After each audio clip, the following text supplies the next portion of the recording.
Mengapa saya meminta peserta membuat refleksi dan refleksi sebagai syarat untuk mengikuti retret? Karena untuk melakukan retret, Anda butuh merefleksikan pengalaman. Jadi kalau tanpa ada refleksi, saya sebagai pembimbing akan kesulitan untuk mendampingi Anda. Maka sebetulnya yang paling penting bukan saya sebagai pembimbing, tetapi refleksi-refleksi Anda itu yang nantinya akan membawa Anda bertemu dengan Allah dalam pengalaman hidup Anda sendiri. Kita memilih kisah tentang Simon Petrus yang pasti bukan hal yang baru untuk kita semua. Mengapa Simon Petrus?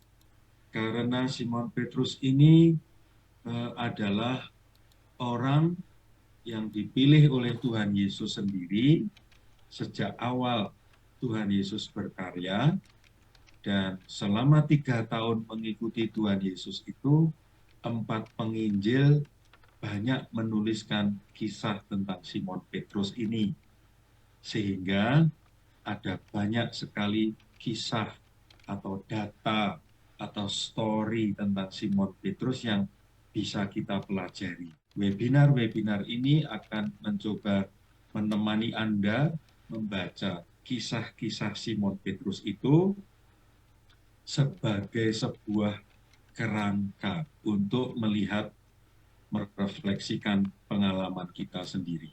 Saya juga perlu mengucapkan terima kasih kepada Saudari Dewi Argawa dan juga Saudara Tobias Nathanael yang telah berkolaborasi menciptakan lagu tentang Simon Petrus yang kita dengarkan di awal acara tadi. Sungguh terima kasih. Semoga lagu ini menambah unsur yang membuat kita makin kenal dengan Simon Petrus.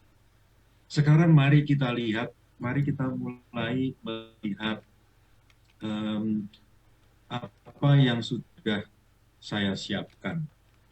Teman-teman sudah bisa melihat slide pertama ini ya, melihat dan berjalan bersama Allah yang menjadi manusia dari Bethlehem ke Yerusalem. Teman-teman coba cermati baris kalimat yang pertama, melihat dan berjalan bersama. Kalimat ini mudah ditulis, mudah diucapkan, tetapi tidak mudah untuk dipraktekkan. Para murid yang intensif dididik 3 tahun pun tidak otomatis bisa melihat. Karena tidak bisa melihat, maka juga tidak bisa berjalan bersama. Kita yang hidup ribuan tahun sesudah Tuhan Yesus dan sudah menjadi orang Katolik puluhan tahun, tidak jaminan bisa melihat dan berjalan bersama Allah yang menjadi manusia. Itu penjelasan dari kalimat melihat dan berjalan bersama. Kalimat dari Bethlehem ke Yerusalem ini mau mengatakan bahwa sejarah menunjukkan perjalanan Allah yang menjadi manusia itu dari Bethlehem ke Yerusalem. Ada banyak orang yang melihat Yesus tetapi tidak mampu melihat Yesus sebagai Mesias. Berhenti pada pemahaman melihat Yesus hanya sebagai orang Nazaret, anaknya Yusuf, tukang kayu. Tadi dalam doa pembukaan yang bagus itu, kita sudah diingatkan lagi webinar-webinar kita sebelumnya. Hanya orang-orang tertentu saja yang bisa melihat dan berjalan bersama Allah. Bunda Maria, Santo Yusuf, Simeon, Hana, 3 orang majus, para gembala. Mereka-mereka itu yang bisa melihat dan berjalan bersama. Nah, di rangkaian webinar Simon Petrus ini kita mau belajar lebih banyak lagi dari orang bernama Simon Petrus. Maka dengan demikian sebetulnya webinar Simon Petrus itu kelanjutan ya, dari webinar Advent yang menyiapkan Natal, dan webinar Simon Petrus itu sebetulnya sekarang ini ya masa biasa untuk menyiapkan diri kita memasuki Paskah. Persiapannya panjang ini beberapa bulan teman-teman, supaya kita nantinya makin paham untuk merayakan Paskah itu. Jadi ini simbol dari awal Bethlehem, Palungan, kita berjalan belajar dari saksi-saksi inkarnasi sampai akhirnya nanti ke Golgota dan Yesus bangkit. Harapannya, insya Allah, semoga Tuhan memberkati kita semua, kita semakin terampil melihat dan berjalan bersama Allah yang menjadi manusia. Sebelum menjelaskan tentang Simon Petrus, saya mau mengajak teman-teman untuk kembali pada dasarnya terlebih dahulu. Tentang dasar, yang saya maksud dengan dasar adalah dasar teologi yang melatar belakangi keyakinan iman kita bahwa Allah menjadi manusia. Di webinar Advent kita sudah melihat slide ini. Saya menampilkan ulang karena ini penting dan menjadi landasan untuk webinar-webinar kita selanjutnya. Kita belajar dari Santo Ignatius Loyola, dari buku latihan rohani, khususnya nomor 102. Santo Ignatius Loyola mengajak kita membayangkan kebenaran iman yang kita yakini bahwa ketiga pribadi Allah memandang seluruh permukaan bumi penuh dengan manusia. Gambar ini kita lihat dari sudut pandang Allah Tritunggal. Dan kita melihat bumi, semesta kita itu banyak manusia. Dan semua orang, tidak hanya beberapa, tidak hanya banyak, tetapi semua orang masuk neraka. Ini sebelum Allah menjadi manusia, ya. Maka karena semua orang masuk neraka, ketiga pribadi ilahi memutuskan dalam kekekalannya, artinya selamanya, tak ada habisnya, supaya pribadi Allah yang kedua menjadi manusia. Untuk apa? Untuk menyelamatkan manusia. Sejak inkarnasi terjadi sampai sekarang dan seterusnya. Maka inkarnasi terjadi, Allah menjadi manusia.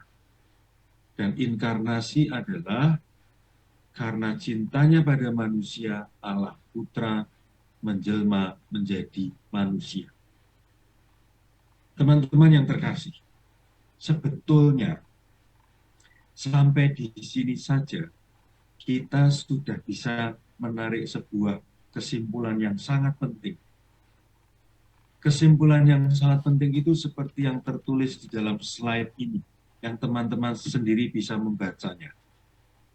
Karena cintanya padaku, pada kamu, pada kita, Allah Putra itu menjelma menjadi manusia seperti kita, sehingga kita mudah mengenali Allah. Tetapi meskipun demikian, masih tetap saja sulit untuk melihat Allah yang menjadi manusia.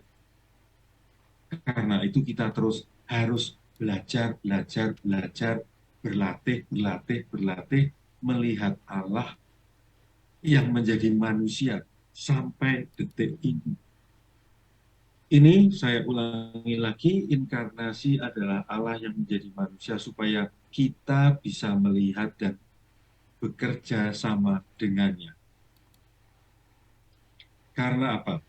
Tidak semua orang bisa melihat dan bekerja sama. Tidak semua orang.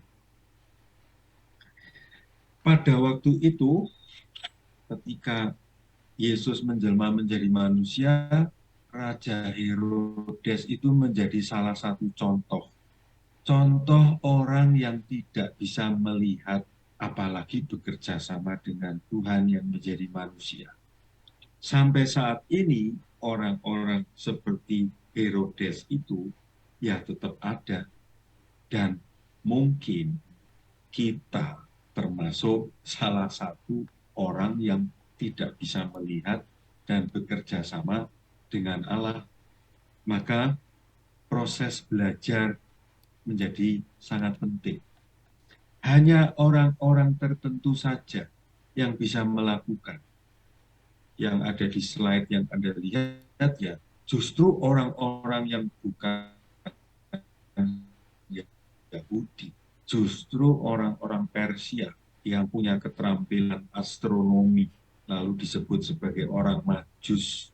Justru orang-orang yang tidak diistimewakan itu bisa melihat, mendatangi Allah yang menjelma menjadi manusia. Nah, ini pertanyaan yang penting ya, untuk kita sadari bersama, teman-teman. Apakah Anda bisa melihat dan bekerja sama dengan Allah yang menjelma menjadi manusia? Webinar ini menjadi kesempatan belajar. Sungguh, semoga 6 kali webinar dan nanti retret Paskah membuat kita semua semakin terampil. Mari kita mengulang sekali lagi bagaimana saksi-saksi inkarnasi. Bunda Maria, ini orang yang sangat istimewa. Ini perempuan yang membuka dirinya dan mengalami Allah berkarya dalam tubuhnya. Luar biasa. Maka dengan demikian sebetulnya salah satu kesimpulan yang penting adalah, wahai ibu-ibu yang pernah mengandung anak dan melahirkan anak, sebetulnya Anda mengalami peristiwa yang mirip dengan Maria. Allah bekerja di dalam rahim ibu-ibu. Memang perbedaannya adalah Maria mengandung bukan karena persetubuhan dengan Yusuf, tetapi dari Allah Roh Kudus. Sementara ibu-ibu seperti perempuan, ibu-ibu normal lainnya, karena persetubuhan yang sungguh sangat normal dan biasa. Tetapi meskipun demikian, bahwa ada janin yang tumbuh menjadi bayi dan akhirnya lahir, itu merupakan sebuah jejak Allah berkarya dalam tubuh Anda, para ibu. Semoga data kecil yang istimewa ini menjadi sebuah pengalaman iman ya, bahwa Anda bisa melihat, merasakan, dan bekerja sama dengan Allah yang bekerja dalam tubuh Anda. Yusuf, orang yang sangat sederhana, tetapi orang yang sangat peka pada bimbingan Allah lewat mimpi. Dan tidak hanya peka pada bimbingan Allah, tetapi juga taat melakukan instruksi dari Allah itu. Maka dia bisa melihat dan bekerja sama dengan Allah yang menjadi manusia. Pasangan suami istri Maria dan Yusuf, mereka bisa melihat, bekerja sama, mengikuti bimbingan Allah lewat malaikat. Orang-orang Majus dari timur berbekal bacaan kitab suci, berbekal kemampuan berkolaborasi, berbekal ilmu perbintangan, dan kehendak kuat melakukan sebuah perjalanan jauh yang sulit. Jadi itu 4 hal yang memampukan orang-orang Majus ini untuk bisa melihat dan bekerja sama dengan Allah yang menjelma menjadi manusia. Dan keempat hal itu bisa kita teladan, bisa kita contoh, bisa kita praktekkan dalam hidup kita sekarang ini. Para gembala yang mengikuti petunjuk malaikat, sekali lagi tema ini terulang, mengikuti petunjuk bimbingan dari Allah lewat malaikat. Sekali lagi, kepekaan mendengarkan bimbingan Allah dan ketaatan mengikuti bimbingan itu yang memampukan kita bisa melihat Allah. Simeon, hidup yang benar, hidup yang saleh. Ini kuncinya.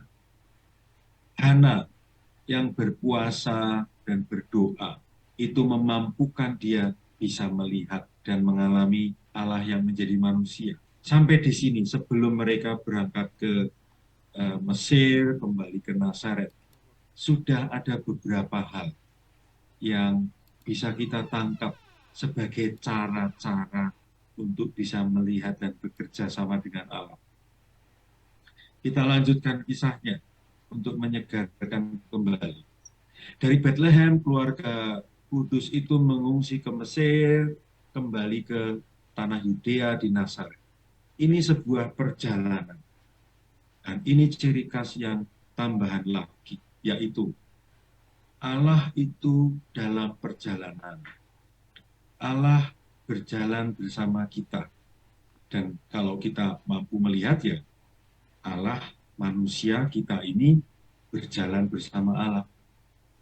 Maka siapa saja yang hidup dalam perjalanan, atau karena hidup ini sebuah perjalanan, maka ya Allah itu sudah berjalan bersama kita.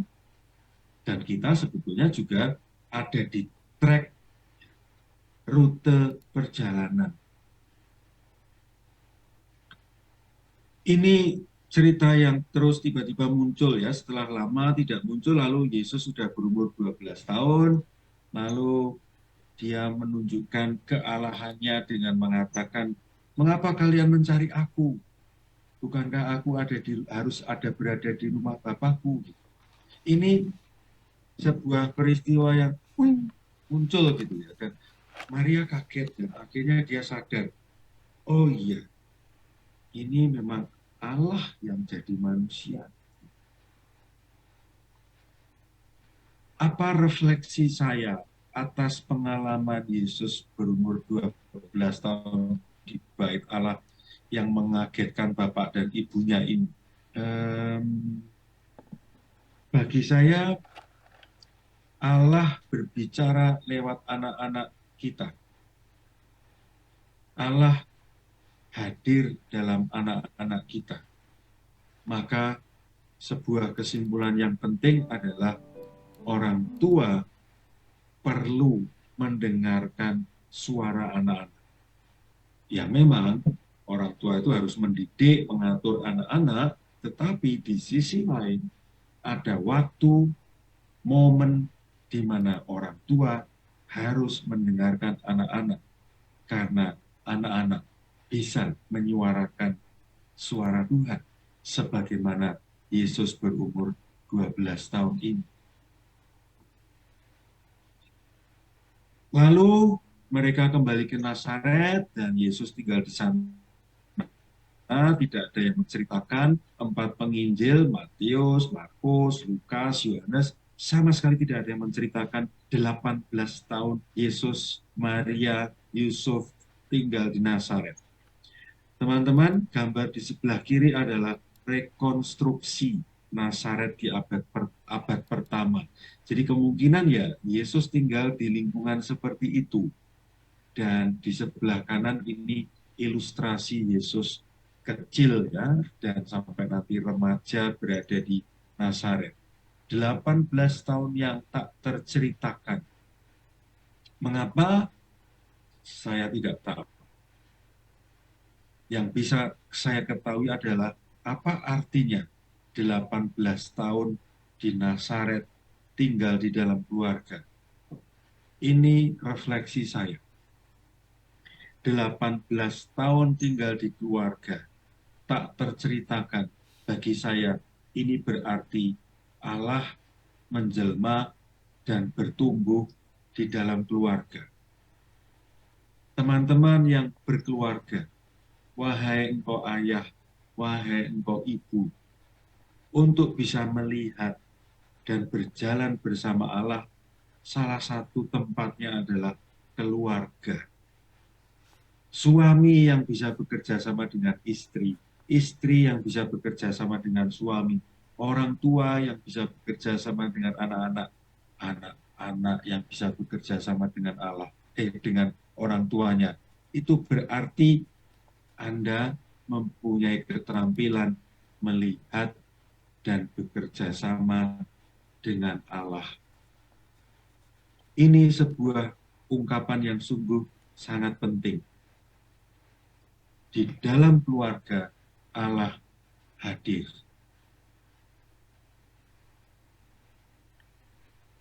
Singkat cerita ya, dari umur 12 tahun tidak terceritakan, lalu tiba-tiba akhirnya Yesus sudah besar, umur kira-kira 30 tahun, lalu muncul di Galilea, dibaptis oleh Yohanes Pemandi, berpuasa 40 hari 40 malam, digoda setan, dan akhirnya boom, muncullah tokoh ini.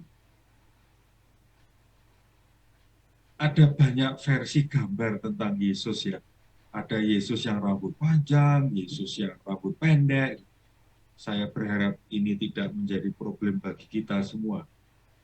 Tetapi yang jelas yang dikisahkan oleh Injil, mulai di Galilea dan berkeliling desa ke desa, dari kota ke kota, Yesus menunjukkan 4 unsur penting ini sebagai sang guru yang mengajar, atraktif, menarik,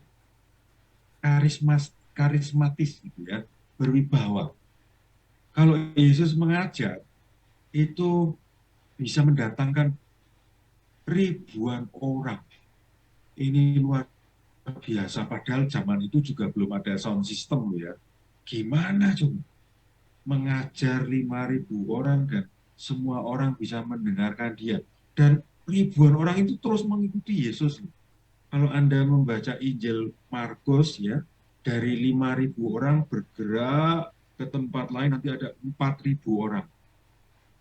Angka berjumlah 5.000, 4.000 orang ini bagi saya mengatakan Yesus orang Nazaret ini sang guru pengajar yang atraktif dan karismatis. Sang pengusir setan. Banyak orang kerasukan setan disembuhkan oleh Yesus. Ada kisah, saya lupa di Injil mana. Yesus mengusir setan dipindah ke babi-babi itu kan, teman-teman ingat itu kan. Ini kan dahsyat sekali kan. Sang penyembuh orang sakit, orang buta, orang tuli, orang lumpuh, orang sakit kusta, bahkan orang mati seperti Lazarus disembuhkan. Hebat orang ini ya. Dan sang pembuat mukjizat. 5 roti jadi ribuan roti, 2 ikan menjadi ribuan ikan. Dia berjalan di atas air. Anyway, ya, anyway teman-teman. Di Advent kita belajar melihat Allah jadi manusia itu bayi kecil. Mungkin kurang menarik ya karena seperti bayi pada umumnya. Tetapi di Galilea ini Allah yang menjelma menjadi manusia ini jadi manusia yang kalau bahasa sekarang keren. Guru, pengusir setan, penyembuh, pembuat mukjizat. Pertanyaannya adalah apakah orang-orang yang melihat, menyaksikan, bahkan disembuhkan, diberi makan, diusir dari dalam tubuhnya, setan diusir, itu otomatis bisa melihat Yesus sebagai Mesias? Sekali lagi, apakah otomatis dengan kehebatan Yesus ini orang-orang langsung bisa melihat Yesus sebagai Mesias? Tidak. Mereka hanya kagum, terkesima, tapi tidak otomatis melihat Yesus sebagai Mesias. Yang jelas ribuan orang tertarik mengikuti Yesus, ribuan orang. Ini luar biasa. Kalau Yesus YouTuber itu, wah, followernya banyak sekali. Kalau Yesus itu seorang buzzer, seorang influencer itu, wah ini penontonnya, viewernya, subscribernya banyak sekali. Nah, di sini mulai Simon Petrus saya munculkan. Mengapa Tuhan Yesus mendatangi dan memanggil Simon Petrus? Mengapa? Tidak dikisahkan Simon Petrus itu ikut ke sana sini, tetapi Yesus secara khusus mendatangi dan memanggil Simon Petrus. Mengapa? Nah, ini catatan awal yang perlu diperhatikan untuk seluruh perjalanan webinar kita. Kita mau melihat Simon Petrus dari sudut pandang Injil Markus, ya. Jadi selama webinar ini sampai retret Paskah nanti, Injil yang saya pakai, yang saya kutip, yang saya sarankan untuk Anda baca adalah Injil Markus. Mengapa? Karena Injil Markus ini Injil yang paling tua, yang dipakai oleh ketiga penginjil lain sebagai bahan mereka menulis Injil masing-masing. Yang kedua, Injil Markus itu paling singkat, sehingga kita tidak perlu membaca yang panjang kali lebar. Dan saya juga mau mengajak teman-teman untuk berkontemplasi. Kontemplasi itu berarti melihat, mendengar, merasakan, mencecap, menyentuh. Saya mau mengajak teman-teman untuk melihat Yesus dari sudut pandang Petrus. Persis seperti di gambar ini, teman-teman. Ini teman-teman pasti tahu ya, Petrus ada dalam peristiwa apa. Petrus diajak atau minta pada Yesus, "Guru, Bu, aku bisa berjalan di atas air." Oke, ayo. Ternyata setelah berjalan beberapa langkah itu, Simon Petrus mulai takut, khawatir, akhirnya tenggelam. Nah, ini Simon Petrus berada di dalam air, tenggelam. Dan Yesus mengulurkan tangannya untuk membantu Petrus keluar dari air. Teman-teman, ini simbolis. Saya ingin mengajak Anda semua sebetulnya mau mengenal Allah yang menjelma menjadi manusia Yesus ini dari sudut pandang Simon Petrus ya. Ini agak jelimet, tetapi semoga teman-teman tidak kesulitan. Nanti akan ada banyak sekali kutipan Injil, tetapi saya membuat catatan yang sangat penting.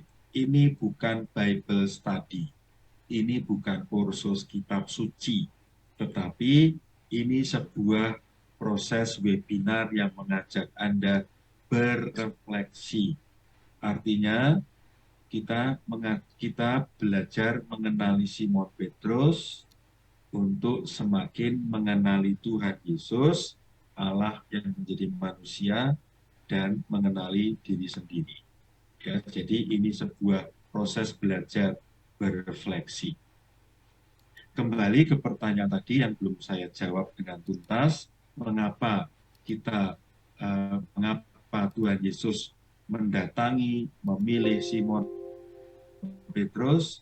Paling tidak, alasan pertama tadi sudah saya jelaskan, kisahnya paling banyak disebut, ditulis di dalam 4 Injil. Murid-murid yang lain tidak sebanyak kisah Petrus. Bunda Maria mulai tidak digambarkan. Yusuf sudah makin hilang. Simon Petrus kisahnya paling banyak. Alasan kedua, Simon Petrus ini seperti Anda, awam. Ada yang laki-laki, ada yang perempuan. Kalau laki-laki berarti Simon, kalau perempuan berarti Simona. Kalau laki-laki berarti Petrus, kalau perempuan berarti Petra. Ya, banyak perempuan yang bernama baptis Simona atau Petra. Dan ini sungguh sangat layak. Simon Petrus, Simona Petra adalah awam seperti Anda. Dan ini kebenaran yang sangat penting ya. Jadi Yesus itu mendidik pertama kali orang-orang itu justru awam, bukan romo, bukan suster, bruder. Bahkan pada zamannya imam-imam itu dikutuk, diserang oleh Tuhan Yesus. Ya kan? Teman-teman ingat kan? Imam-imam itu belagu semua zaman itu. Dan diserang oleh Tuhan Yesus. Dan Yesus justru mendidik awam. Maka saya sungguh sangat berharap. Dan saya juga yakin gereja kita tercinta sungguh sangat berharap teman-teman awam sadar bahwa Anda adalah tokoh-tokoh penting dalam hidup beriman. Awam adalah soko guru gereja kita. Awam adalah orang-orang pertama yang dididik, ditunjuk, ditugasi, dipanggil secara khusus oleh Allah yang menjelma menjadi manusia. Maka saya berharap, sungguh sangat berharap, teman-teman awam mengalami kebangkitan karena belajar dari Simona Petra ini.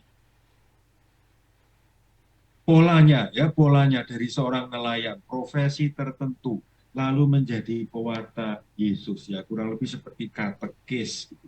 Dari nelayan menjadi katekis, dari penjala ikan menjadi penjala manusia. Sebetulnya bisa juga ya dari arsitek menjadi arsitek pembangun gereja, dari lawyer menjadi ahli hukum yang menjelaskan tentang Allah, dari dokter menyembuhkan orang sakit ya, dokter yang menyembuhkan jiwa. Jadi menurut saya apapun profesi Anda sungguh sangat layak untuk mengalami transformasi menjadi pewarta Yesus.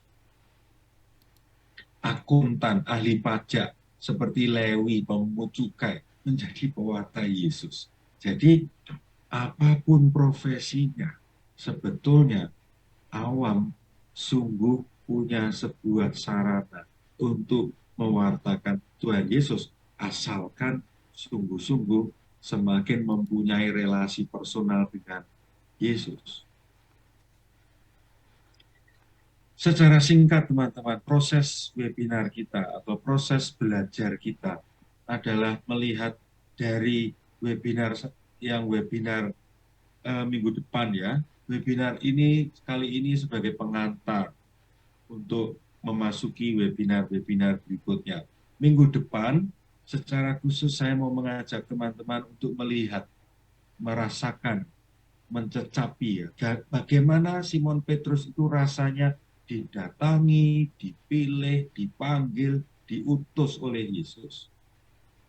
Webinar selanjutnya, saya ingin mengajak teman-teman dari sudut pandang Petrus, melihat Yesus yang mengajar, melihat Yesus yang mengusir setan, dan seterusnya, sampai akhirnya nanti kalau Anda mengikuti retret, saya mau mengajak Anda, saya mau menemani Anda untuk mengalami bagaimana Petrus itu berkhianat, tetapi didatangi oleh Tuhan Yesus, diampuni, tidak dihukum, ya pendekatan hukuman tidak ada, bahkan nanti akhirnya dipercaya dan diutus.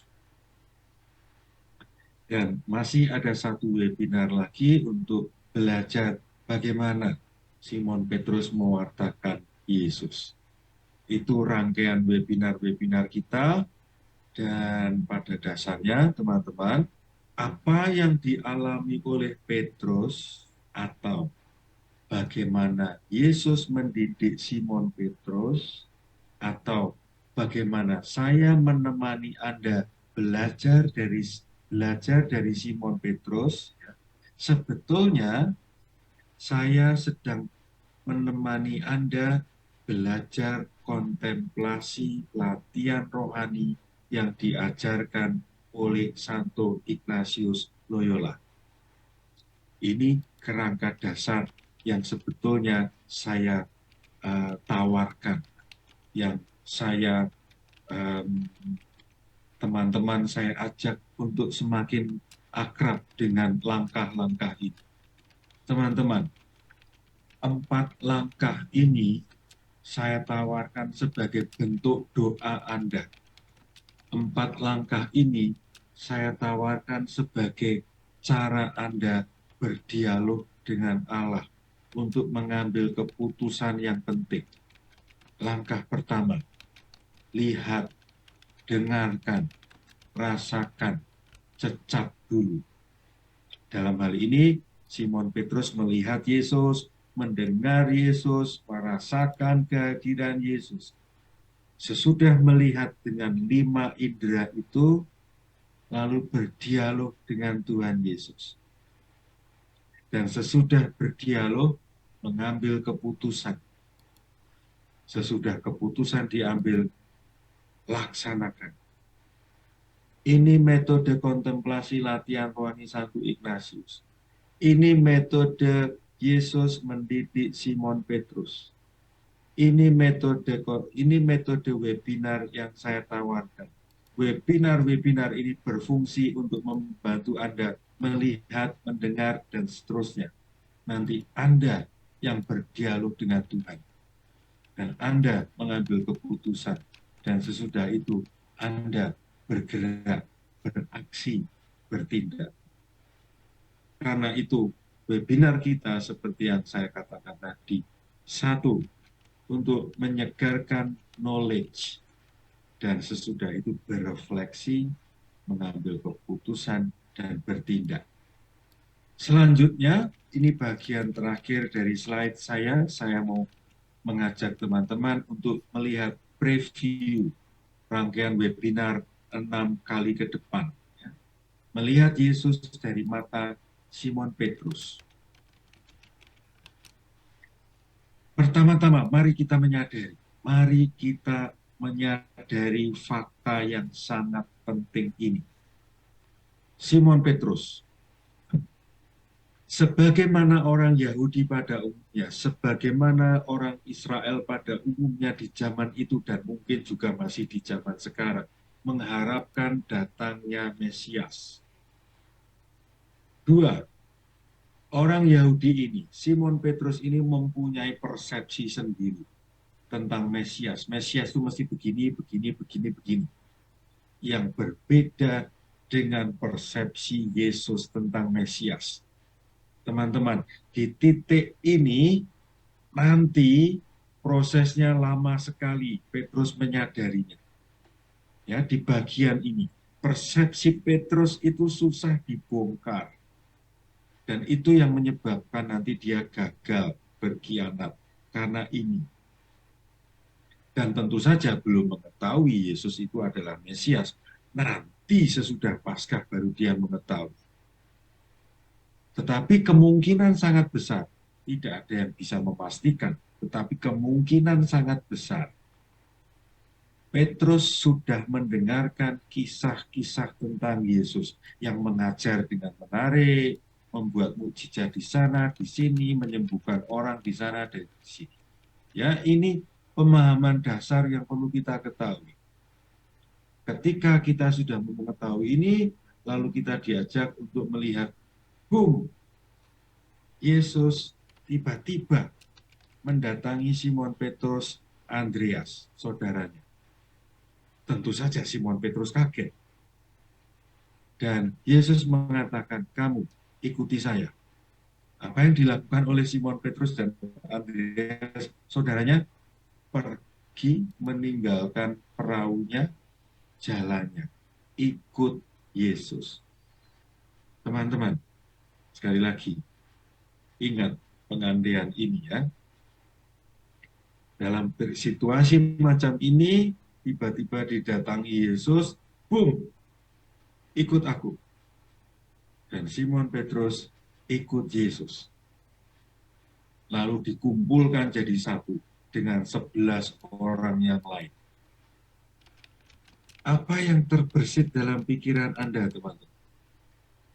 Ketika saya menyusun slide ini, saya itu semakin sadar. Kalau Yesus ini bukan orang yang super keren, nggak mungkin orang-orang ini mau mengikuti Yesus. Kalau Yesus ini bukan orang yang sungguh-sungguh sangat menarik, orang yang karismatis, gak mungkin orang-orang ini mau datang meninggalkan semuanya mengikuti Yesus. Dengan kata lain, orang yang berdiri di tengah itu sungguh luar biasa. Karismanya luar biasa. Maka sebetulnya pertanyaan saya untuk Anda, teman-teman, apakah saat ini sebagai seorang Katolik yang sudah menjadi orang Katolik puluhan tahun, ya, apakah Anda terkesima pada Yesus sebagaimana 12 orang ini terkesima pada Yesus dan meninggalkan semuanya dan mengikuti Yesus? Ini menarik sekali.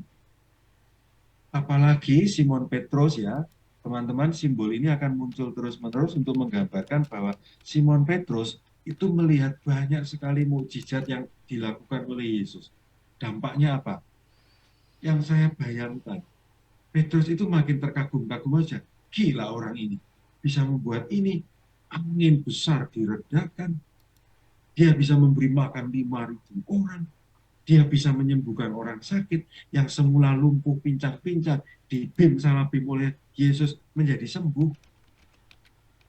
Sampai akhirnya Yesus bertanya pada Petrus, Petrus, menurut orang-orang itu, ya, yang sudah melihat saya, apa kata mereka tentang saya?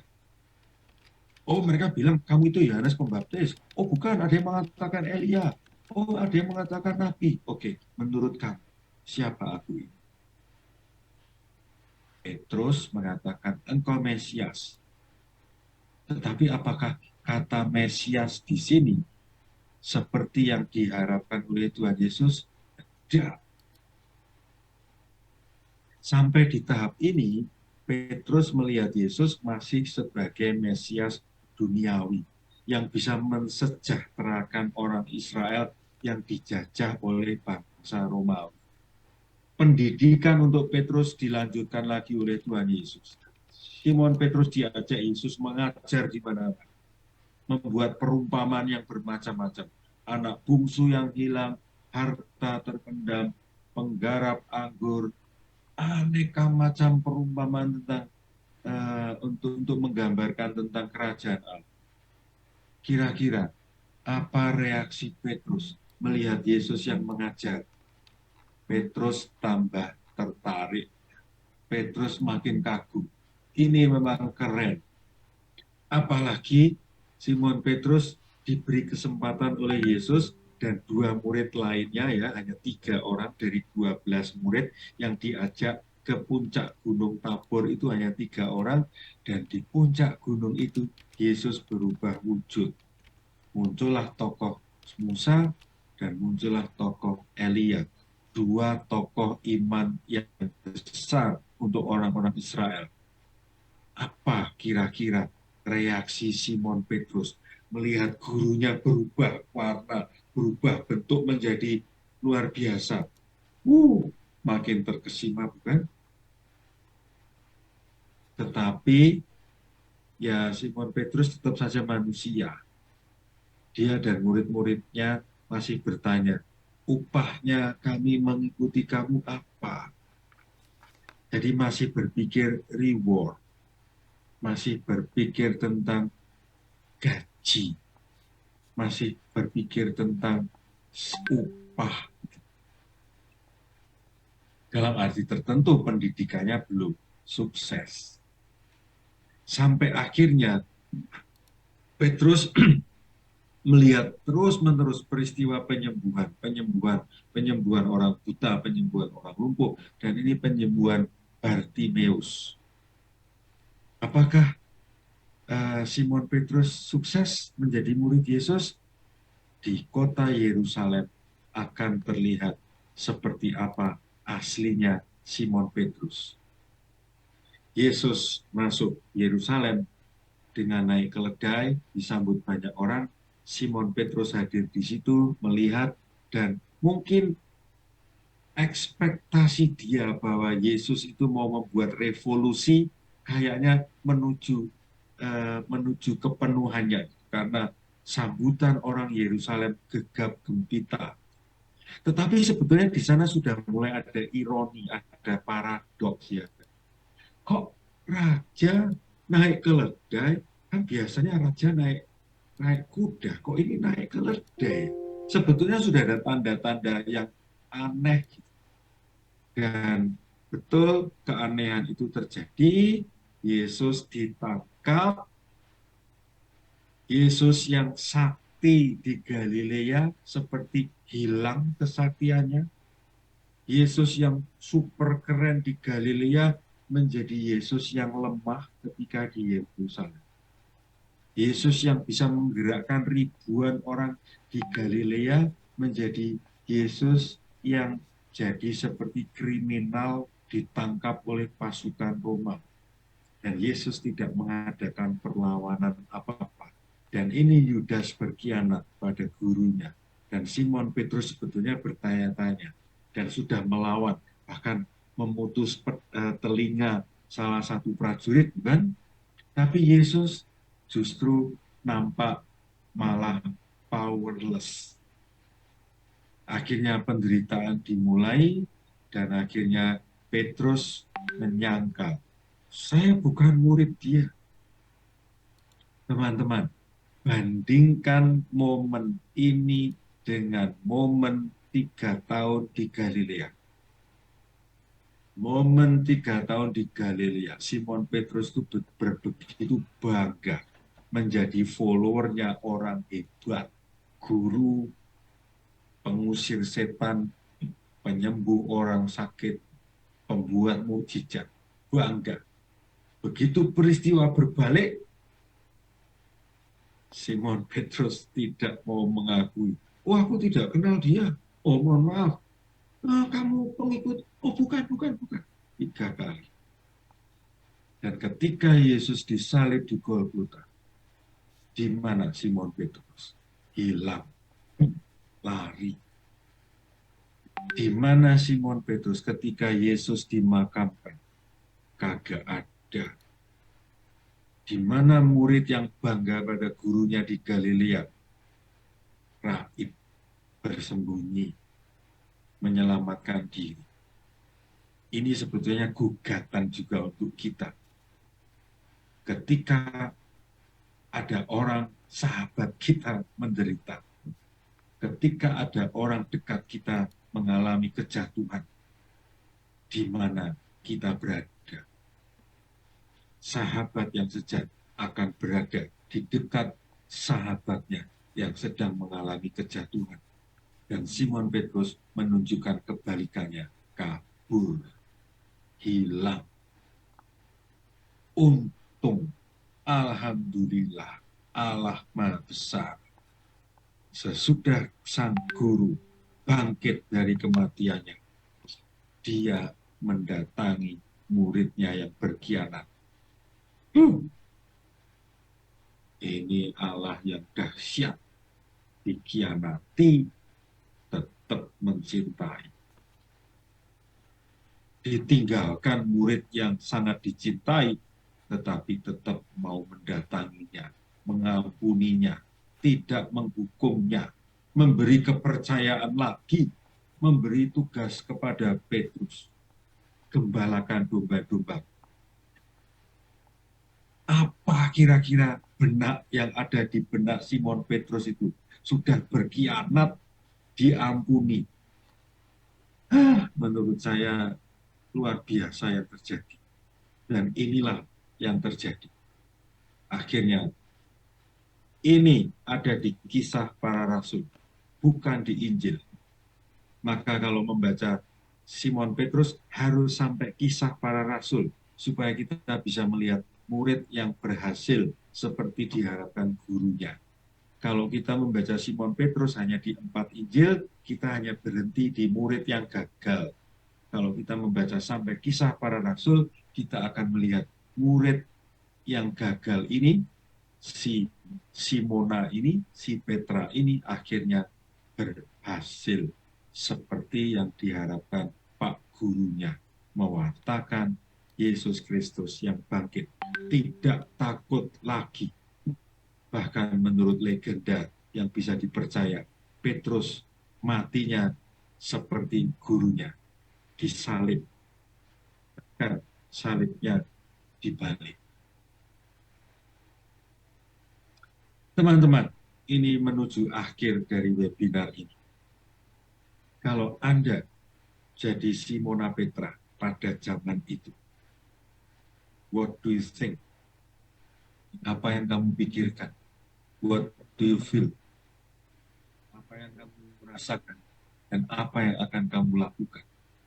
Sesudah mengalami dididik dari Galilea 3 tahun sampai Yerusalem dan akhirnya didatangi, diutus. Apa yang Anda pikirkan, rasakan, dan lakukan? Ini cara kita belajar dari Simon Petrus. Jadi Simon Petrus, SP ini Simon Petrus. Yesus mendatangi, memilih, mengutus Simon Petrus. Reaksi Simon Petrus sudah saya jelaskan panjang, lebar, detail. Maka pola kita belajar adalah kapan Yesus mendatangi, memilih, dan mengutusku. Kapan itu? Dan apa reaksiku? Nah, lebih konkret, ini pertanyaan refleksi yang perlu teman-teman catat. Kalau Anda orang yang biasa menulis manual, silakan Anda menulisnya. Kalau Anda sudah terbiasa screenshot, maka silakan di screenshot saja, sehingga Anda sudah punya catatannya. Pertanyaan pertama, seperti apa persepsi? Ya, persepsi itu pemahaman Anda. Seperti apa pemahaman Anda tentang Yesus? Atau bagi Anda, Yesus ini siapa? Ya, jadi ini pertanyaan ini terkait dengan kepala. Yang kedua, seperti apa relasimu dengan Tuhan Yesus? Ini menyangkut hatimu. Relasi itu kan bisa jauh, agak dekat, dekat, sangat dekat, tak bisa dipisahkan. Yang ketiga, apa pengaruh nomor 1, nomor 2 ke nomor ke dalam hidupmu sehari-hari? Apa pengaruh gambaranmu, persepsimu, dan relasimu tersebut dalam hidup harian? Semoga pertanyaan ini tidak sulit Anda pahami dan tidak sulit Anda jawab. Sebagai sebuah contoh-contohnya, apa persepsimu? Yesus juru selamatku. 2. Seperti apa relasimu dengan Yesus? Sangat dekat. 3. Tapi dalam hidup sehari-hari kita tidak pernah menyertakan Yesus dalam berpikir, dalam mengambil keputusan, dalam bertindak. Ya sama aja bohong gitu. Saya tahu, saya merasa, tapi tidak mempengaruhi hidup sehari-hariku. Gitu. Jadi knowledge dan aksi nggak nyambung. Ada sesuatu yang salah. Kalau di sini persepsinya benar, relasinya benar, maka ya sudah seharusnya di bagian realisasi hidup sehari-hari juga nyambung. Teman-temanku yang terkasih, webinar-webinar ini semuanya mau mengajak Anda, mau menemani Anda, mau membantu Anda, supaya Anda mempunyai relasi personal yang semakin dekat dengan Tuhan Yesus. Sebagaimana anak kecil ini yang didekati oleh Tuhan Yesus. Semoga relasi personal kita dengan Tuhan Yesus, dengan belajar dari Simon Petrus, makin dekat, makin dalam, makin kuat. Demikian sumbangan cerita saya. Semoga membantu merefresh knowledge Anda dan menambah rasa tertarik Anda pada Tuhan kita Yesus Kristus. Terima kasih. Waktu saya kembalikan kepada Ibu. Bu Moderator. Terima kasih Romo Nano. Seperti biasa, kita terhipnotis dengan pengajaran Romo yang karismatis. Apa iya? Kadang-kadang agak lebay. Apalagi Tuhan Yesus ya, kita dengar Romo aja udah karismatis. Mari kita Apalagi mendengar Tuhan Yesus ya, oh, makin menyeramkan. kita berikan reaction untuk Romo atau boleh juga yang mau bertepuk tangan. Tadi selama saya mendongeng, internet lancar, Lancar Romo? Lancar. alhamdulillah, syukurlah. Sebelum kita lanjut ke tanya jawab, kita akan foto bersama dulu. Silahkan kita membuka kameranya Sesi yang dan paling penting. tersenyum yang paling manis. Silahkan Pak Aron untuk mengabadikannya. Lihat kamera masing-masing. Saya foto halaman pertama. Oke, halaman kedua, halaman ketiga, halaman keempat, halaman kelima, halaman keenam, halaman 7, halaman 8, dan halaman terakhir. Oke, kita lanjut ke tanya jawab. Romo, ada beberapa pertanyaan. Pertanyaan pertama, kenapa Petrus begitu mudah mau menerima ajakan Yesus menjadi murid Yesus? Yang kedua, Satu dulu apakah deh, satu dulu aja. ini satu orang Romo? Oke, Apakah dari sejak awal datangnya Yesus direncanakan untuk keselamatan bangsa di luar Israel? Karena tegar tengkuknya bangsa Israel sudah sangat jelas di Perjanjian Lama. Silakan Romo. oke. Pertanyaan pertama, mengapa begitu mudah? Tadi kan sebetulnya sudah saya jelaskan kan di bagian itu loh. Awal sebelum preview slide pertama itu loh. Mengapa Petrus bisa tertarik? Kemungkinan kan Petrus sudah mendengar cerita-cerita tentang Tuhan Yesus. Dugaan saya itu sudah mendengar sehingga tertarik dan sudah punya persepsi bahwa Yesus itu orang yang ampuh, yang hebat. Itu yang pertama. Jadi Petrus kemungkinan besar sudah mendengar kisah-kisah tentang kehebatan Yesus. Kemungkinan kedua, ya, ini kemungkinan semua loh, tidak ada kepastian karena tidak diceritakan dalam Injil. Ya. Kemungkinan yang kedua adalah, ya ini wibawa, karisma, kekuatan pribadi Yesus ya, yang ibarat kita lah ya. Kita sudah mendengar seseorang itu hebat gitu. Maka begitu mendengar orang ini datang, langsung bagaimana kita tidak banyak pikir lagi, ikut gitu. Pasti kita semua punya ya orang-orang yang dipikirkan, yang dikenali sebagai orang hebat gitu, lalu diajak oleh orang ini, ayo kamu ikut saya. Tentu sudah ada. Yang ketiga kemungkinan besar adalah ya Petrus itu bagaimanapun juga mengharapkan ada seorang leader, ya, pemimpin yang punya leadership, jiwa kepemimpinan yang kuat gitu. Dan menurut saya itu muncul dalam diri Yesus. Itu menurut saya kemungkinan sebab mengapa saat didatangi Yesus pertama kali lalu diajak gitu, tanpa pikir panjang Simon Petrus ikut. Dan bukan hanya Simon Petrus, bukan, Andreas saudaranya. Terus di Markus bab 1 itu Yesus bergerak ke tempat lain lalu mendatangi Yakobus dan Yohanes melakukan hal yang sama. Kalian ikut saya. Dua orang bersaudara itu, teman-teman, Yakobus dan Yohanes pun pergi mengikuti Yesus, meninggalkan semuanya. Penyebabnya kenapa? Ya tadi itu menurut saya. Satu, Yesus memang karismatis. Dua, orang-orang itu juga sudah mendengar tentang Yesus.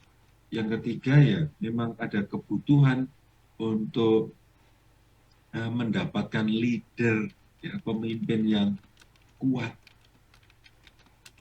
Pertanyaan kedua, ya saya kira awal mulanya kalau menurut Injil itu ya semula Yesus datang untuk orang Israel.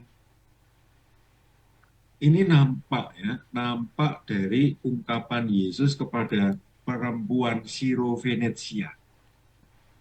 Perempuan Siro-Venetia, daerah Siro-Venetia itu di luar Israel. Dan bagi orang Israel, orang Siro-Venetia itu dianggap bukan bangsa terpilih. Ungkapan Tuhan Yesus kepada perempuan Siro-Venetia itu menunjukkan bahwa Yesus sebetulnya datang untuk orang Israel saja. Ungkapannya gini, ya saya datang untuk memberi makan untuk anak-anak ini, bukan untuk anjing-anjing. Gila nggak?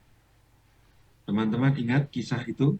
Bisa dicek di Injil Markus, cari sekitar bab 7-8, saya tidak ingat persis itu, perempuan Siro-Venetia. Dan perempuan Siro-Venetia itu mengatakan, anjing nggak apa-apa kok dapat remah-remahnya doang. Ini anjing, xiao anjing itu memang keren ya, Aaron ya. Xiao anjing itu memang cerdas gitu. Beda dengan ayam, kerbau, monyet, naga, kelinci air. Xiao anjing itu, anjing-anjing ini memang keren ya. Anjing pun dapat remah-remahnya sudah cukup gitu. Nah, ungkapan itu yang membuat Yesus simpati pada anjing. Ada orang non-Yahudi. Dan para penginjil justru nantinya, teman-teman, Matius, Markus, terutama Matius ya. Saya pakai Injil Matius. Justru nanti penginjil itu menunjukkan orang-orang yang beriman pada Yesus sebagai Mesias justru bukan orang Yahudi. Orang Majus itu bukan orang Yahudi. Justru dia yang pertama melihat Yesus Mesias datang dari jauh membawa persembahan. Ya kan? Masih ada ya perempuan-perempuan, kalau di Injil Yohanes ada perempuan yang didekati oleh Tuhan Yesus sedang menimba air di sumur itu bukan orang Israel. Tapi justru dia, perempuan itu, dan perempuan itu pasti bersio anjing juga, saya yakin, bukan kerbau atau macan atau naga. Perempuan itu akhirnya percaya Yesus itu Mesias, dan dia pulang ke kampung, gila nggak? Perempuan itu membawa seluruh kampung mendatangi Yesus, dan seluruh kampung itu percaya pada Yesus Mesias. Teman-teman, saya ceritanya benar ya, cara menceritakan saya agak lebay, tapi cerita itu mau mengatakan desain awal penyelamatan hanya untuk Israel. Tetapi ternyata justru orang-orang non-Israel yang melihat Yesus adalah Mesias.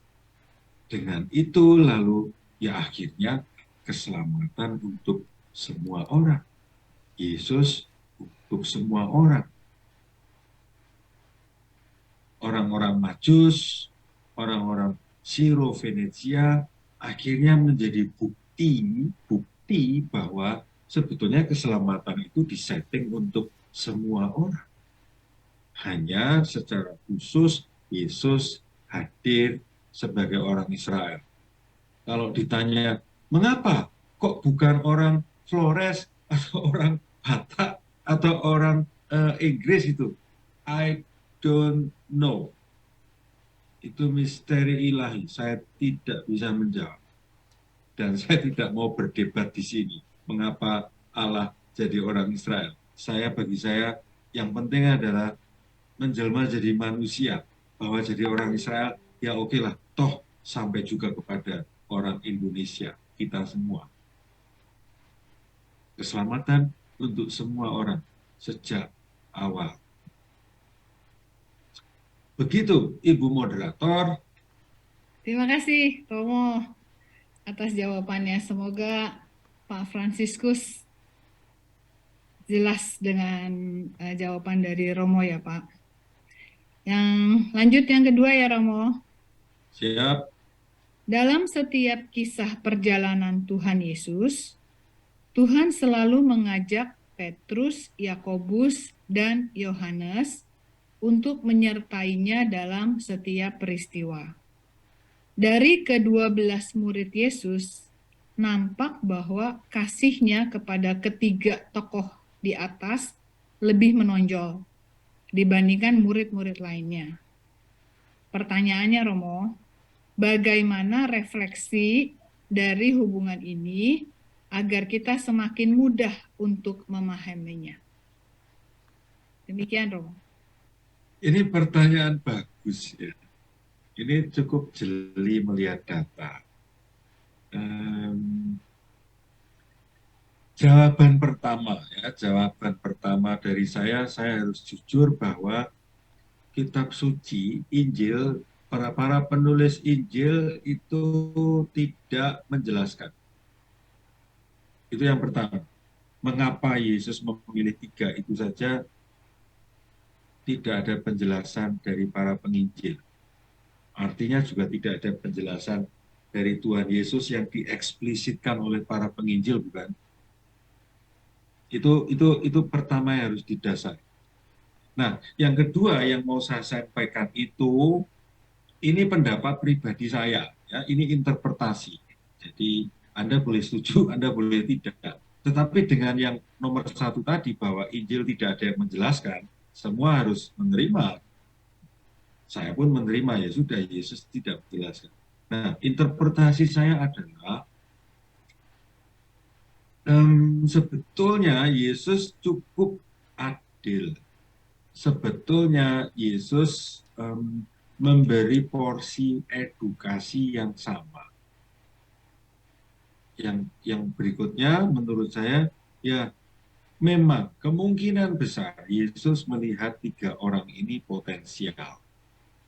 Terbukti salah satu dari 3 ini nanti jadi leader, bukan? Khususnya Simon Petrus ini yang nanti menjadi leader dan akhirnya diangkat menjadi pemimpin gereja perdana yang saat ini lalu kita beri istilah paus. Dan para bapak suci kita itu selalu menyebut dirinya pengganti tahta Petrus. Sampai sekarang ya, bapak suci kita sekarang ini atau kantor kepausan selalu menyebut paus kita itu adalah para pengganti Petrus, tahta Petrus yang ditunjuk oleh Tuhan Yesus. Dengan kata lain, kalaupun Yesus cukup menspesialkan Simon Petrus, dugaan saya, interpretasi saya, ya Tuhan Yesus memang melihat orang ini punya potensi besar, maka perlu diberi edukasi yang mencukupi. Kalau Anda sebagai seorang guru ya mempunyai murid dengan murid 10 kapasitasnya berbeda-beda, kalau saya yang pertama tentu saya akan memberi edukasi yang sama. Tetapi begitu sudah diberi edukasi yang sama, ada 1, 2 yang menonjol, punya energi yang lebih dari yang lain, saya akan memberi porsi tambahan untuk dua murid yang punya potensi lebih besar. Apakah saya pilih kasih? Menurut saya, enggak. Kalau 8 orang ini saya beri tambahan materi, mereka nggak akan bisa menyelesaikan. Karena bahan yang sudah saya berikan bersama, itu belum mereka selesaikan. Menurut saya, apa yang dilakukan Tuhan Yesus dan saya tiru dalam mengedukasi murid-murid, pendidikan pertama adalah semua mendapat porsi yang sama, begitu ada yang lebih, saya beri porsi lebih, menurut saya bukan pilih kasih, tetapi proporsional. Pilih kasih ketika 10 orang itu, yang 5 saya beri, yang 5 tidak. Di situ saya pilih kasih.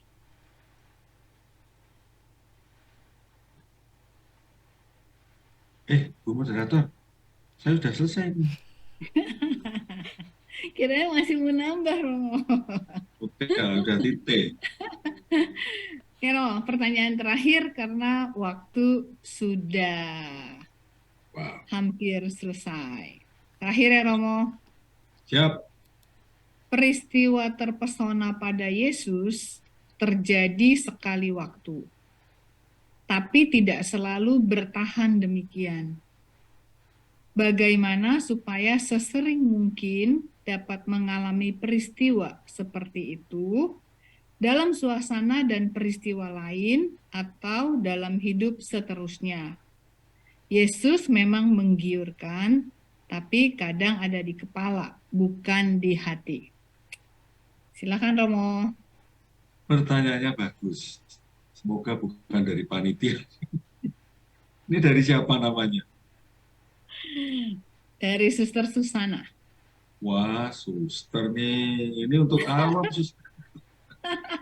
Oke, suster juga awam karena tidak ditahbiskan. Suster Susana dan teman-teman yang lain. Ini pertanyaan yang bagus karena memaksa saya mengatakan poin-poin yang penting ya. Orang Jawa, ini saya pakai ungkapan bahasa Jawa. Witing tresno jalaran mergo kulino. Bu Lili paham banget itu. Bu Lili teman saya ini pasti paham banget. Witing tresno jalaran mergo kulino. Bahasa Inggrisnya adalah tumbuhnya cinta itu karena rutinnya pertemuan, perjumpaan. Karena sering bertemu, dan memang pertemuannya menarik, maka cinta itu tumbuh. Kalau webinar ini menarik, kita akan sering bertemu, dan kita makin saling kenal, saling menyayangi, saling mendukung gitu ya. Harapan saya webinar itu akan bergerak ke arah itu. Gitu. Kita saling mengenal, kita menjadi sebuah kelompok besar yang bisa saling mengembangkan, memperkaya. Jadi, kalau teman-teman, kalau kita mau jatuh cinta pada Yesus, prinsipnya itu tadi, ya sesering mungkin menjumpai dia. Gimana caranya, bro? Caranya, ya sesering mungkin Anda membaca Injil. Kalau Anda kesulitan membaca Injil, ya cari buku-buku komentar tentang Injil yang gampang dipahami. Yang kedua, sering-seringlah melihat film-film tentang Yesus Kristus. Ada banyak ya, sampai saat detik ini. Ada banyak film-film yang menokohkan Yesus. Cari, browsinglah, downloadlah, minjemlah, tanyalah pada teman. Ada Yesus superstar, Yesus dari Nazaret. Ada minimal ada 5 jenis film. Lihatlah, nikmatilah, tontonlah. Karena dengan itu kita makin didekatkan pada tokoh Yesus itu. Kita melihat, mendengar, merasakan. Persis tadi ungkapannya, Yesus hanya di kepala. Bagaimana enggak di kepala? Karena kita cuma dengerin doang dari Injil. Ya itu pun sesekali kita enggak dengar. dengerin Injil di waktu Ekaristi kan. Jadi prinsipnya teman-temanku, makin seringlah membaca Injil, makin seringlah membaca buku-buku komentar tentang Injil, makin seringlah membaca novel-novel tentang Yesus. Saya menyebut beberapa buku novel, tapi sudah terbitan agak lama sih ya. Mungkin ada teman-teman yang bisa ikut membantu melacakkan ya, karena ini terbitan Gramedia. Satu, aku diperintah oleh Pilatus. Tulis judul itu, lacaklah. Di internet ada, di Google ada. Anda bisa melihat buku itu, novel itu. Dua, dari Mesir kupanggil anakku. Itu ada diterbitkan oleh Gramedia. Itu novel berdasarkan penyelidikan arkeologi. Jadi novel yang, ya kita tahu novel itu apa bukan, tapi ini dasarnya adalah penyelidikan arkeologi.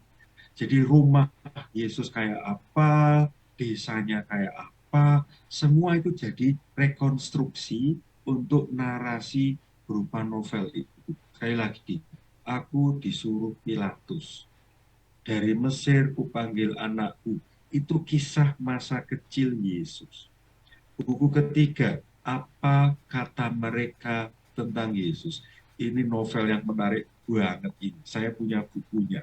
Jadi bukunya itu cerita tentang misalnya anak kecil yang dipanggil oleh Yesus, lalu Yesus mengajar, barang siapa tidak menjadi seperti anak kecil ini tidak bisa masuk kerajaan Allah. Nah, salah satu bab novel berjudul Apa Kata Mereka Tentang Yesus itu cerita tentang si anak kecil ini.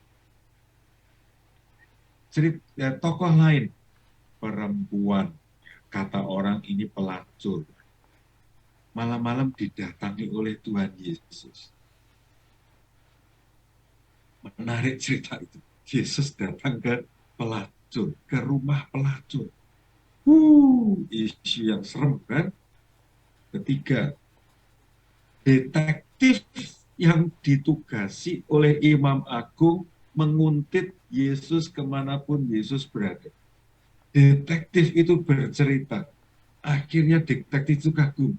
Gila, orang ini memang orang hebat. Dan tokoh-tokoh lainnya. Nah, teman-teman bacalah buku-buku seperti ini. Sehingga kepala Anda, hati kita makin dimasuki oleh kisah-kisah oleh Tuhan Yesus. Film itu paling gampang ya untuk membantu kita berkontemplasi tentang Yesus. Banyak film, tadi saya sudah menyebut beberapa, dan saya kira mudah dilacak film-film tentang Yesus itu. Tontonlah, nikmatilah. Khususnya kalau kita mau memasuki Paskah, lihat film The Passion of Christ. Itu film wajib pada hari Jumat Agung. Oke, saya kira teman-teman, kalau kita mau melakukan yang saya katakan tadi, dan saya pun melakukan itu, saya sendiri makin jatuh cinta pada Tuhan Yesus. Dan semoga Anda pun makin jatuh cinta pada Tuhan Yesus.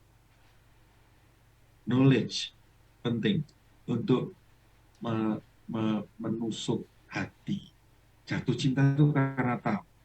Kalau kita tidak pernah tahu, ya kita susah untuk jatuh cinta. Witing tresno jalaran mergo kulino. Tumbuhnya cinta karena seringnya perjumpaan. Maka seringlah menjumpai orang Nazaret itu. Wassalamualaikum. Terima kasih, Robo. Semoga menjawab semua pertanyaan yang tadi telah dijawab sama Romo. Dan mohon maaf kepada peserta yang tidak sempat dijawab pertanyaannya. Romo, apakah ada closing statement? Saya dengan ditanya ini lalu membuat closing statement. Kalau Closing nggak ada, statement nggak saya, apa-apa, Romo. closing statement saya, teman-teman, ayo terus belajar dengan mengikuti webinar ini supaya Anda makin kenal Yesus dari sudut mata Simon Petrus, ya, saksi sejarah, dan supaya Anda makin tertulari oleh Simon Petrus, yaitu jatuh cinta pada Yesus. Terima kasih. Terima kasih, Romo. Sebelum kita mengakhiri webinar ini, ada beberapa pengumuman yang akan kami sampaikan. Untuk mendukung pendidikan Jesuit muda dan keberlangsungannya webinar ini, kami membuka persembahan kasih yang dapat ditransfer ke rekening BCA nomor 604-453-5887 atas nama Indriani I atau Liliana. Silahkan di screenshot atau di foto. Cara menulis refleksi. Romo semakin ketat untuk webinar yang sekarang karena ini akan dibawa ke retret. Jadi cara menulis refleksinya itu ditulis dalam file Word, bukan WhatsApp. Jadi Romo tidak menerima dalam bentuk WhatsApp atau PDF atau Excel. Kenapa dalam bentuk Word? Karena Romo akan langsung menuliskan pendapatnya Romo. Dan formatnya itu deskripsi atau paragraf ya, bukan tabel. Atau juga bukan sekedar doa gitu, tapi benar-benar itu adalah refleksi renungan kita akan pertanyaan yang diberikan oleh Romo. Dikirim ke emailnya berbeda ya dengan yang webinar yang lalu. Yang sekarang dikirim langsung ke Romo Nano. Email address-nya nanonano9870@gmail.com. Refleksi paling lambat diterima hari Kamis 2 Februari 2023 jam 24.00.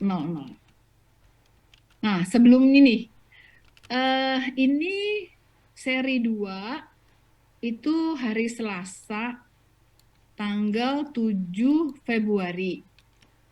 Sebelumnya hari Selasa, jadi gini, webinar yang sekarang ini, seri Simon Petrus, itu kita 2 minggu sekali. Tapi khusus minggu depan yang seharusnya tidak ada, itu Romo akan memberikan secara khusus itu bimbingan menulis refleksi. Nah, ini bimbingan menulis refleksi itu tanggal 31 Januari, jamnya biasa jam 19.30. Bagi ibu bapak yang ingin tahu lebih banyak tentang menulis refleksi, silahkan hadir. Ini 31 Januari ya. Oke, yang seri berikutnya itu webinar kedua dengan judul Simon Petrus didatangi, dipilih, dipanggil, diutus. Itu tanggal 7 Februari. Ada satu kebaikan lagi nih dari Romo. Untuk mempermudah membuat refleksi, kami akan membuka di YouTube ya, rekaman webinar seri 1 ini. Jadi akan kami buka di YouTube. Bapak Ibu boleh catat, itu tiap hari Selasa tanggal 31 Januari. Selasa 31 Januari mulai jam 12 sampai jam 22. Jadi jam 22 udah ditutup. Jadi kalau Bapak Ibu mau mendengarkan kembali webinar ini, itu dari jam 12 siang sampai jam 22 malam. Kebaikan-kebaikan Romo yang kita terima. Oke, selesai Romo. Kita akan doa penutup. Mohon tidak meninggalkan ruang Zoom dulu sebelum menerima berkat dari Romo. Terima kasih. Dalam nama Bapa dan Putra dan Roh Kudus. Amin. Amin. Ya Bapa yang Maha Rahim, kami mengucapkan terima kasih atas anugerah dan undangan-Mu untuk melihat dan mengimani inkarnasi Yesus Kristus melalui mata dan hidup Simon Petrus. Bimbinglah kami dalam menulis refleksi mengenai misteri inkarnasi Yesus Kristus Putra-Mu yang tumbuh dalam keluarga kami. Mampukanlah dan tambahkanlah iman kami seperti yang Kau anugerahkan kepada Simon Petrus.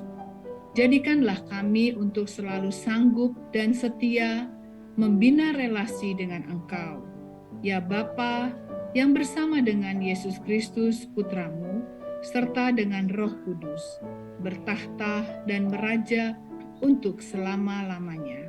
Amin. Dalam nama Bapa dan Putra dan Roh Kudus. Amin.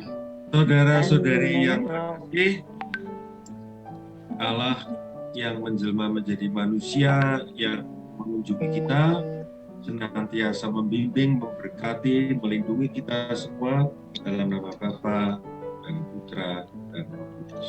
Amin. Terima kasih Romo yang sudah memberikan pengajarannya. Terima kasih Ibu Bapak yang sudah setia hadir. Ditunggu kehadirannya pada webinar-webinar selanjutnya. Selamat malam. Selamat malam.